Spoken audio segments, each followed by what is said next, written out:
ini merupakan kode keras. Memang beliau tidak secara eksplisit, tapi kita sebagai warga negara Indonesia, kita berhak untuk menganalisa, kita berhak untuk menafsirkan, dan juga menduga.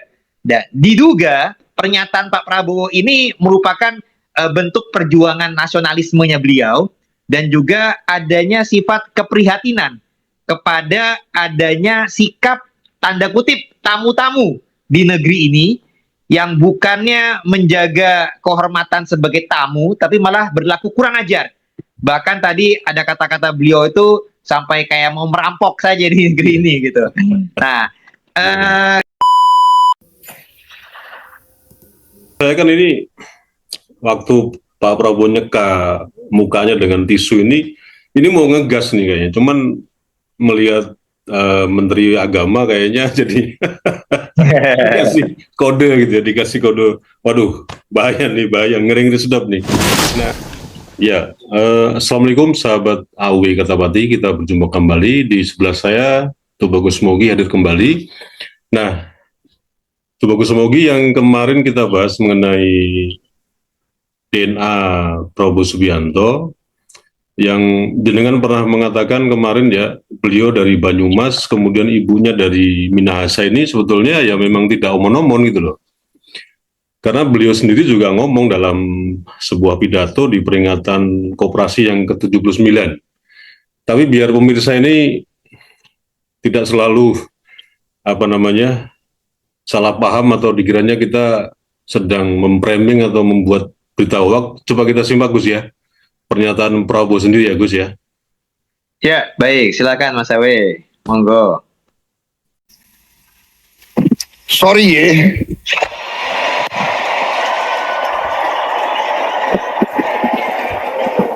ada wartawan sih.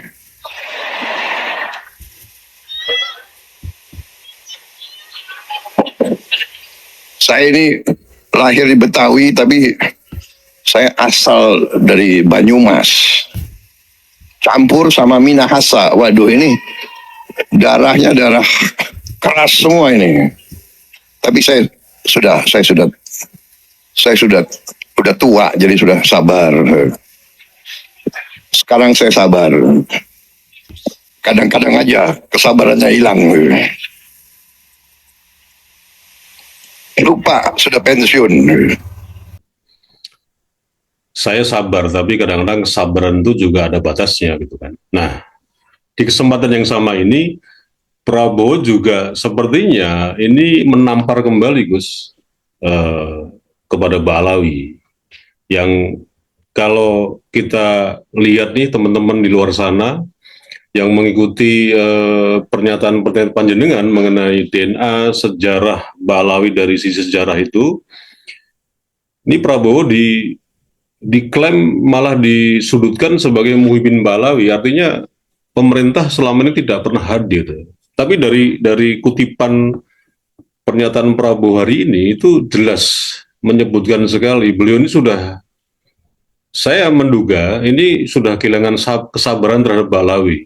Tapi coba mari kita dengarkan dulu, nanti coba jenengan ulas ya. Coba kita simak. Bangsa kita bangsa yang terlalu baik hatinya. Kita ini lugu. Benar. Itu sifat bangsa kita. Kalau ada tamu datang ke rumah kita, walaupun kita tidak punya minuman, tidak punya kopi, tidak punya gula, kita persilakan. Kalau perlu kita ke tetangga, kita pinjam gula dan kopi. Benar. Benar.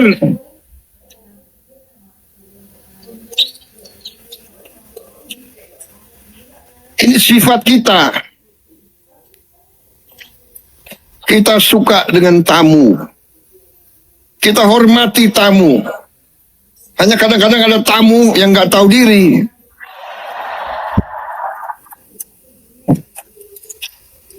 Sudah nggak diundang, ya, datang ke sini, katanya mau dagang, lama-lama ngerampok.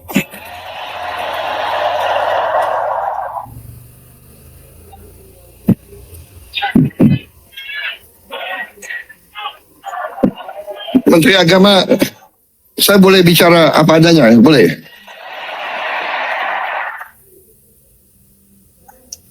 Kalian mau saya bicara apa adanya atau tidak?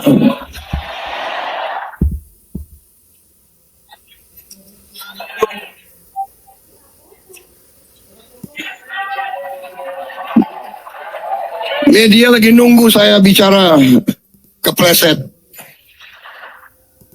Saya kan ini waktu Pak Prabowo nyeka mukanya dengan tisu ini mau ngegas nih kayaknya. Cuman melihat Menteri Agama kayaknya jadi dikasih kode gitu ya, dikasih kode. Waduh, bahaya nih, bahaya, ngeri sedap nih. Nah, menurut panjenengan bagaimana Gus ini Gus? Yang kesekian Baik. kali Prabowo sudah nampar nih kalau menurut saya, nampar Balawi ini. Nah, monggo. Coba Gus. Baik, terima kasih matur nuwun Mas Awe dan juga para pemirsa. Assalamualaikum warahmatullahi wabarakatuh. Alhamdulillah wa syukurillah kita bisa berjumpa kembali di sini Mas Awe, dan ini saya lihat nih luar biasa sekali Mas Awe. Ini merupakan kode keras. Memang beliau tidak secara eksplisit, tapi kita sebagai warga negara Indonesia, kita berhak untuk menganalisa, kita berhak untuk menafsirkan dan juga menduga. Dan diduga pernyataan Pak Prabowo ini merupakan bentuk perjuangan nasionalismenya beliau, dan juga adanya sifat keprihatinan kepada adanya sikap tanda kutip tamu-tamu di negeri ini yang bukannya menjaga kehormatan sebagai tamu, tapi malah berlaku kurang ajar. Bahkan tadi ada kata-kata beliau itu sampai kayak mau merampok saja di negeri ini gitu. Nah, kita memang pahami tamu-tamu di Nusantara ini tentu ada berbagai jalur gitu ya. Ada yang dari bangsa Tionghoa, ada yang dari India.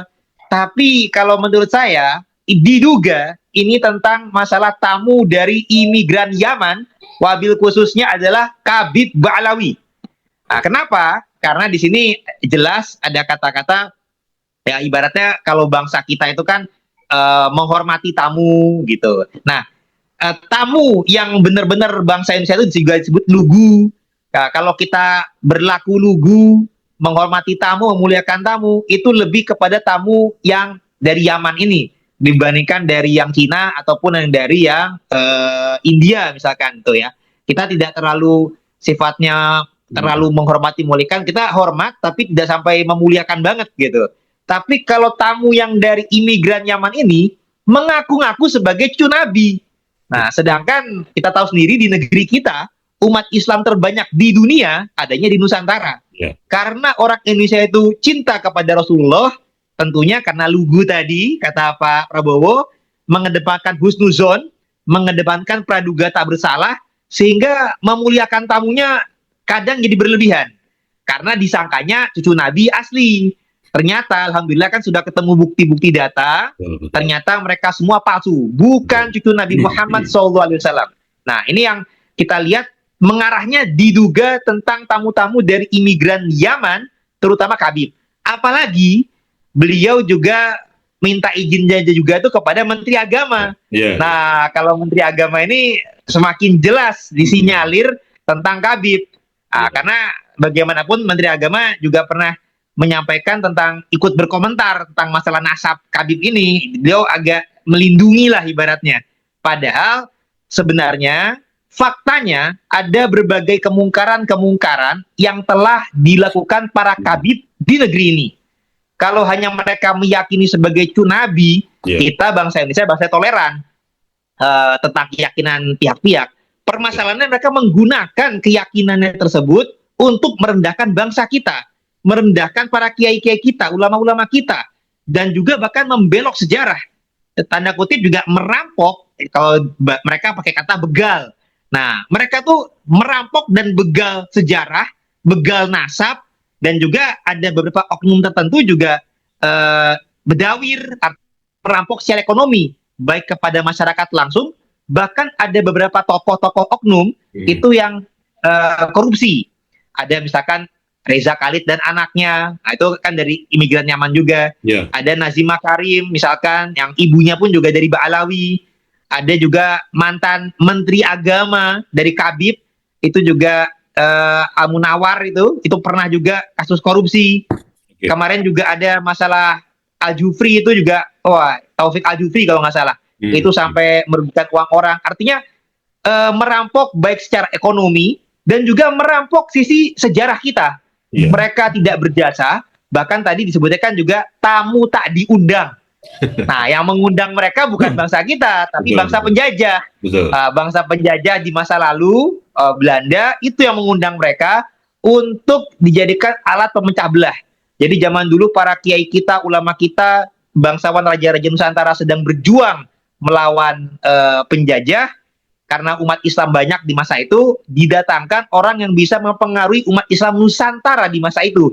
Iya. Yaitulah Habib Ba'alawi, yang mereka bagi bangsa kita tidak diundang, tapi yang mengundang pihak penjajah, antek penjajah.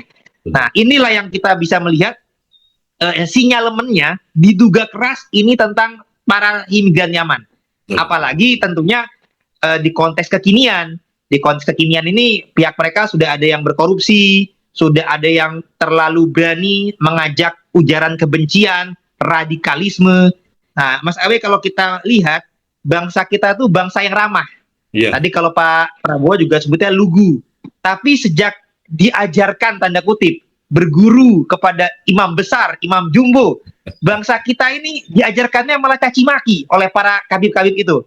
Ada caci maki jokodok, ada caci maki anjing, babi, jangkrik, cebong, dan lain sebagainya. Jadi ngaku cucu Nabi, ngaku ulama, yang harusnya ulama itu mengajarkan akhlak yang baik. Karena Rasulullah tuh diutus untuk menyempurnakan akhlak. Yeah. Tapi ini kok mereka malah mengajarkan bangsa kita yang tadinya ramah, diajarkan marah-marah, diajarkan ujaran kebencian, diajarkan caci maki, binatang, kebun binatang. Ini dan juga kebencian dan juga adu domba di antara bangsa kita. Nah, kita karena negara demokrasi, kita paham yang namanya kritik itu harusnya kritik membangun. Betul. Jadi kita zaman sekarang bisa lewat media sosial, bisa melalui perwakilan rakyat kita, MPR, DPR, atau juga ada media-media televisi kan juga sekarang ini juga bisa mengundang orang untuk memberikan saran, masukan, kritik membangun, tapi bukan dengan ujaran kebencian caci maki. Yeah. Ini yang sangat bertentangan dengan nilai-nilai budaya bangsa kita. Nah, sedangkan dengan kedatangan tamu-tamu ini, itu menjadi racun, meracuni pemikiran bangsa kita. Kita malah yang mengaku ulama, pakai jubah udeng-udeng yang luar biasa besar, ngaku cucu Nabi, tapi mengajarkannya malah mendegradasi moral bangsa Indonesia. Betul. Jadi ini kebalikan daripada cara Nabi. Cara Nabi adalah untuk menyempurnakan akhlak. Mereka klaimnya sih revolusi akhlak, tapi itu malah revolusi yang mendegradasikan akhlak anak bangsa. Nah, jadi kalau Pak Prabowo jelas menyampaikan dirinya sebagai anak bangsa keturunan Banyumas, keturunan Minahasa, lahirnya di Jakarta.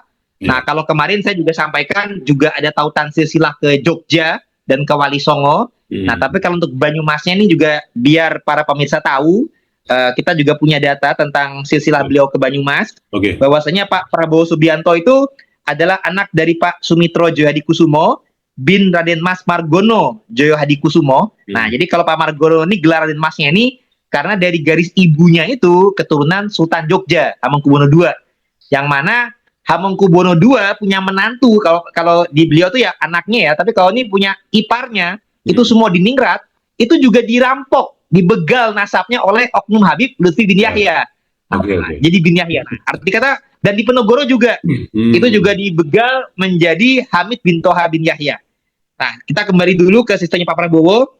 Raden Mas Margono Djoyohadikusumo adalah bin Raden Tumenggung Mangkuprojo, bin Raden Kertoatmojo, bin Raden Muhammad, bin Tumenggung Banyakwide alias Raden Tumenggung Kartanegara IV, bin Raden Kartanegara III, bin Raden Kartanegara II, bin Patih Kartasura Tumenggung Mangkuprojo, bin Tumenggung Kertoyudo, bin Tumenggung Banyakwide, bin Tumenggung Mertayuda Adipati Banyumas yang keempat, bin Ngabei Martosuro II Adipati Banyumas yang ketiga, bin Ngabei Janah Mertosuro Adipati Banyumas kedua, bin Raden Joko Kaiman Wirasaba yang ke-8, Adipati Warga Utama 2, dan Adipati Banyumas yang pertama. Yang merupakan anak daripada Banyak Sasra, dan juga Banyak Sasra ini adalah anak daripada Raden Baribin, yang merupakan anak daripada Raja Majapahit Bre Kertawijaya.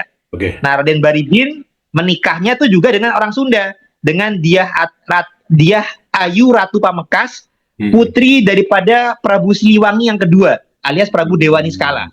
Jadi kalau Pak Prabowo tinggalnya di Hambalang di Bogor, itu pun nampak jelas kepada leluhur beliau jalur Sunda, karena beliau Jawanya ada, Sundanya ada, ke Wali Songonya ada. Jadi jelas anak bangsa, keturunan tuan rumah di negeri ini. Nah, jadi masih bersaudara lah dengan kita anak bangsa Indonesia Nusantara. Yang kalau kita pada dasarnya baik, kita menghormati tamu, memuliakan tamu, tapi Mbok Yao tamunya jangan kurang ajar di negeri ini. Nah, itu kata Pak Prabowo, ada kata-kata merampok, baik secara ekonomi.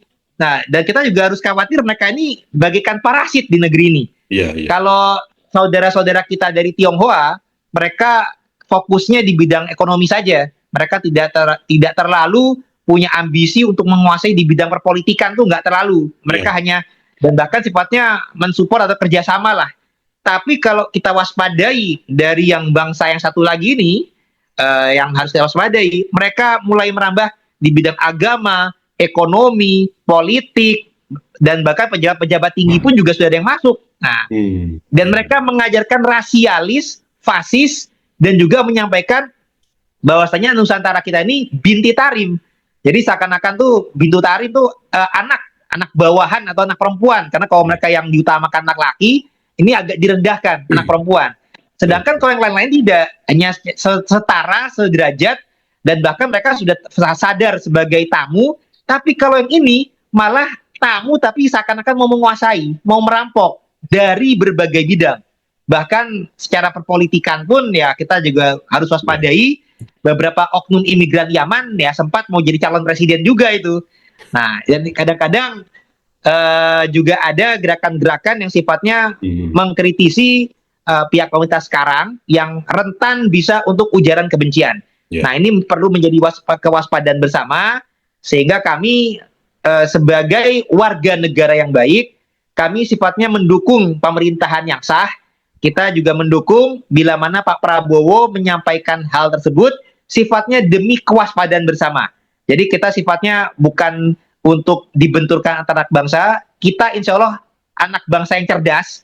Kita sifatnya di sini hanya untuk wanti-wanti. Kita untuk waspadai, jangan sampai mereka dibiarkan atau kita hormatinya terlalu berlebihan, sehingga akhirnya kita akan diinjak-injak oleh mereka.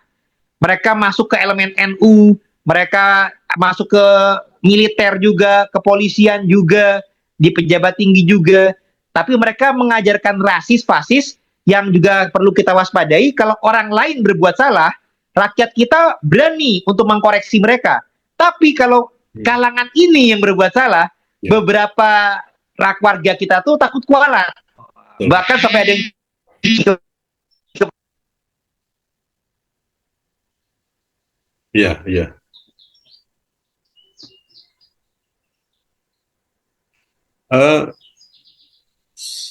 nggak ada suaranya, Gus. Suara. Nggak ada suaranya. Audionya bisu ya? Coba. Tadi ada yang masuk kayak tadi. Coba lagi, Gus.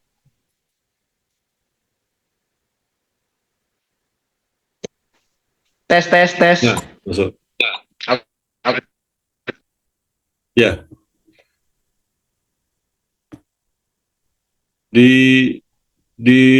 Ini dibuka dulu. Nah. Coba lagi. Masih suaranya.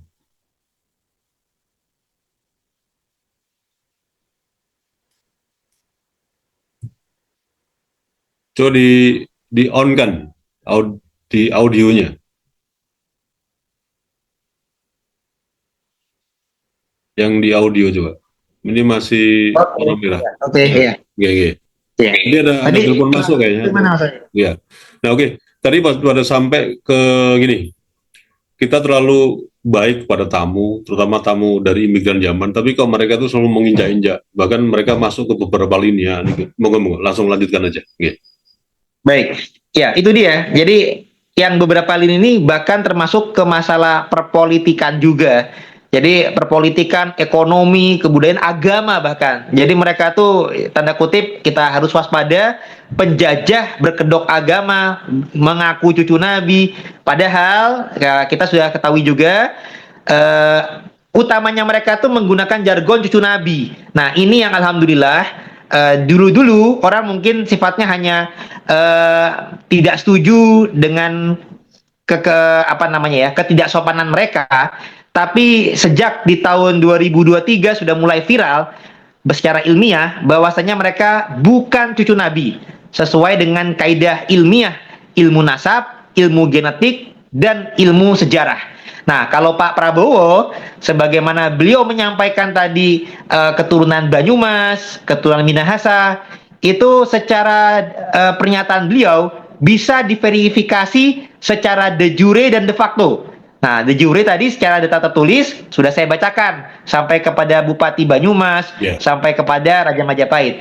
Secara de facto beliau sudah tes DNA, ada hubungan dengan India. Nah, secara autosomal itu terkait karena namanya keturunan Jawa, keturunan Majapahit. Nantinya kalau diulur-ulur lagi ke atasnya itu juga bertaut dengan India. Sebagaimana pernah saya sebutkan, dari Majapahit atasnya Singosari, dari Singosari itu atasnya Kediri, Kediri itu atasnya adalah Medang Mataram kuno, Medang Mataram kuno atasnya adalah Galuh, Galuh itu atasnya adalah Tarumanegara. Nah, dari Tarumanegara itu keturunan daripada India dinasti Salankanaya, sedangkan mertua daripada Raja Tarumanegara pertama dari Salankanegara keturunan India dari dinasti Palawa, dari Dewa Warman I, di mana Dewa Warman I juga menantu daripada Akitirem yang keturunan daripada India dinasti Yawana.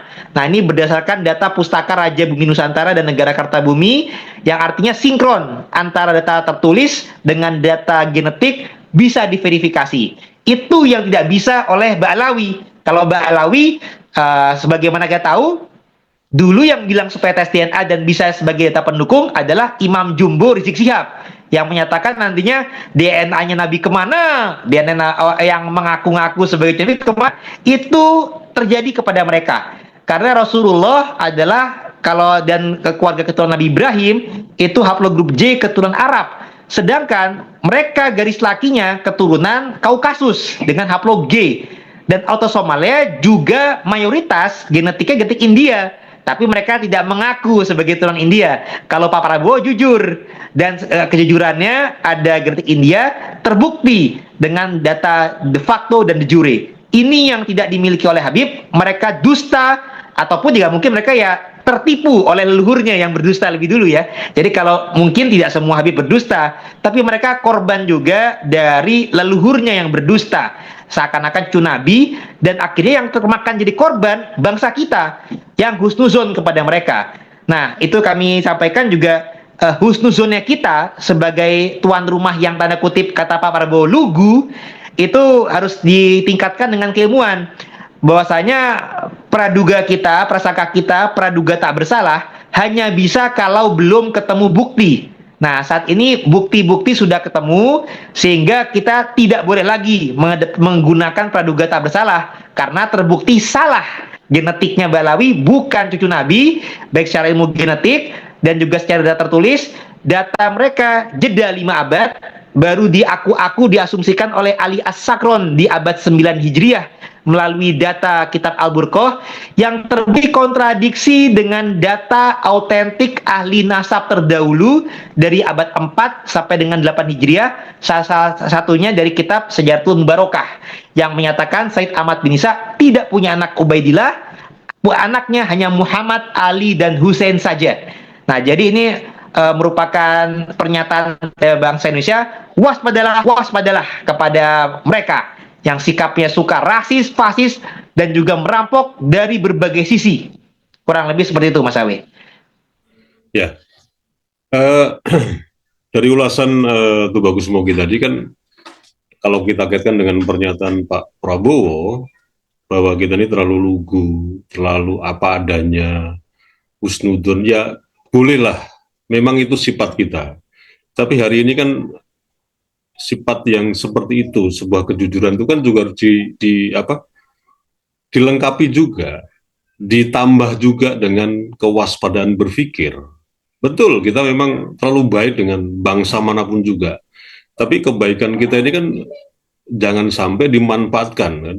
Kalau kita juga tidak berusaha juga mencari tahu dengan berbagai macam referensi, pengetahuan atau semacam ya informasi lah yang itu bisa membukakan pikiran kita. Artinya jujur sendiri kan itu juga tidak cukup bagaimana sebagai bangsa yang memang bermartabat. Gitu Gus. Nah, dari ulasan panjenengan tadi, ini yang menarik adalah banyak dari kalangan mungkin di NU, kalangan teman-teman sendiri di PWI Wali Songo, Laskar Sabilillah ini kan ada beberapa yang mengatakan bahwa ini negara kenapa tidak turun tangan. Bahkan ada yang mengatakan bahwa di Kabinet Merah Putih ini masih banyak mukibin gitu kan, yang sowan ke Balawi dan seterusnya itulah para pembantu menteri ya, dan para wamen dan bahkan staf susnya. Nah, dengan pernyataan Prabowo yang hari ini di acara koperasi ini yang ke-79 ini seperti apa Gus? Menurut panjenengan Gus? Baik.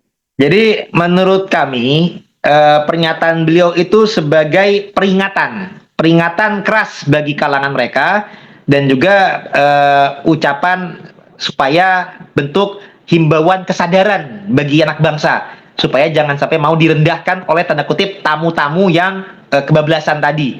Nah, karena gini Mas Awe, pemerintah ini negara kita kan negara demokrasi. Jadi yang namanya pemerintah tentu tidak bisa langsung menindak tanpa ada hal-hal yang benar-benar merugikan rakyat atau merugikan negara. Nah, jadi memang para kalangan-kalangan mereka dulu sudah pernah jelas-jelas mendukung ISIS atau gerakan teroris. Nah, pemerintahan yang sebelumnya dari Pak Jokowi zaman dulu itu sudah pernah ada sanksi membubarkan legalitasnya dan lain sebagainya lah. Nah, kalau untuk Pak Prabowo sifatnya ini masih peringatan dulu karena sekarang kan mereka organisasinya sudah dibubarkan, artinya sudah tidak legal. Nah, tapi kadang-kadang mereka masih bersuara yang sifatnya kritik dan bahkan caci maki. Nah, kita juga sempat dengar tuh semisal Bahar bin Smith itu sempat menggoblokkan Pak Presiden. Nah, arti kata ini menyatakan goblok kepada Presiden tuh, wah, luar biasa itu. Tapi bagaimanapun namanya sebagai pemimpin, tentu beliau berupaya menunjukkan kebesaran hatinya dulu. Makanya tadi beliau ada kata-kata tuh, saya sudah pensiun, jadi nggak terlalu lagi pemarah dan lain-lain tuh. Nah, gitu. Nah, artinya beliau sebagai pemimpin berupaya memberi teladan dulu. Tapi dan tidak langsung menindak tegas, tapi kan karena sebelumnya sudah ada tindakan ya. Jadi kalau beliau sifatnya sebagai peringatan lebih dulu. Nah, kalau setelah dikasih peringatan, dan ini juga sudah merupakan sinyalemen kepada anak bangsa untuk waspada kepada kalangan-kalangan yang itu, yang imigran Yaman yang hadir tadi, yang kadang-kadang mereka sudah biasa mencaci maki, menyalahi kebudayaan bangsa kita yang tidak suka caci maki. Kita toleran, ramah tamah. Kalau mereka malah marah-marah, caci maki. Nah, bahkan ketika mereka caci maki, tidak pandang bulu. Kepala negara kita yang merupakan simbol bagian dari simbol negara pun juga dicaci maki oleh mereka. Ini kan di era keterbukaan informasi, ini bisa memalukan bagi bangsa kita di luar negeri. Orang luar negeri melihat presiden kita, pemimpin kita tuh dicaci maki oleh rakyatnya sendiri. Nah, itu yang sebenarnya memberikan insiden buruk bagi bangsa kita.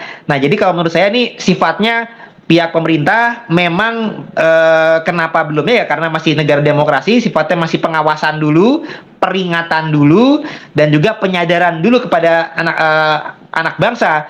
Karena kenapa perlu diperingatkan? Karena ternyata kelompok mereka masih ada pengikutnya. Nah, masih ada anak bangsa, saudara-saudara kita sendiri yang masih dicuci otak untuk menganggap mereka tuh cucu Nabi, menganggap mereka tuh majikan, masih membela mereka. Sehingga saudara-saudara kita ini dulu yang perlu disadarkan. Karena kalau tidak disadarkan dan langsung ada tindakan tegas kepada para kabib, dikhawatirkan ini malah ada benturan antar publik, benturan massa di negara kita, malah terjadi adu domba. Ini yang sama-sama tidak kita hendaki, Mas Awe. Makanya kita terutama dengan podcast ini pun juga kita berupaya mensadarkan dulu secara informasi, secara penyampaian. Karena sebagaimana cara Nabi pun juga tidak ada paksaan dalam beragama, adanya menyampaikan kebenaran meskipun pahit. Nah, jadi kita sifatnya ke arah situ, kita menyampaikan kebenaran supaya mengketuk kesadaran saudara-saudara kita, jangan mau diperbudak, direndahkan, dimanfaatkan, didawiri, dijajah, baik secara ekonomi, spiritual, kultural, rasial, finansial, dan juga sejarah oleh mereka. Mereka tidak ada jasanya di negeri ini, bukan pahlawan, tapi mengklaim pahlawan-pahlawan itu dari mereka. Padahal bendera merah putih bukan dari mereka, Pangeran Diponegoro bukan dari mereka, Wali Songo yang berjasa pun juga bukan dari mereka. Tapi mereka mengklaim seakan-akan kalau tidak jasa dari kalangan mereka, anak bangsa masih menyembah pohon dan batu. Kemudian ulamanya saja, yang orang yang kita hormati, itu kalah derajatnya dari Habib yang bodoh. Dan bahkan ada pernyataan juga, kaki kotornya Habib yang maksiat, yang bodoh lebih mulia daripada kepala kiai yang bersorban. Padahal kiai saja tuh ulama yang sudah dihormati, apalagi oleh orang-orang awam. Ini jelas-jelas merendahkan anak bangsa, sehingga sebelum pemerintah mengambil tindakan tegas, saudara-saudara kita perlu disadarkan lebih dulu, Mas Awe, supaya tidak terjadi benturan yang lebih keras. Kurang lebih seperti itu. Baik, sebelum saya tutup ini ada adzan dulu sebentar, biar selesai dulu nanti saya tutup ya. Oke, monggo Mas Awe, matur nuwun sangat. Bentar. Langsung closing aja nih, biar selesai dulu. Oke, monggo. Ini kan rekaman kan? Ya. Ya, monggo.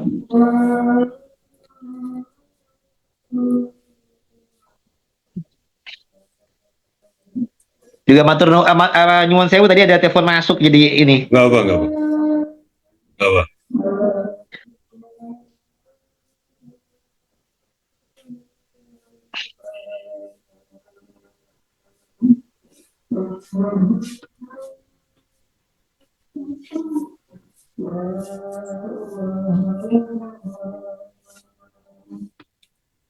Ya oke.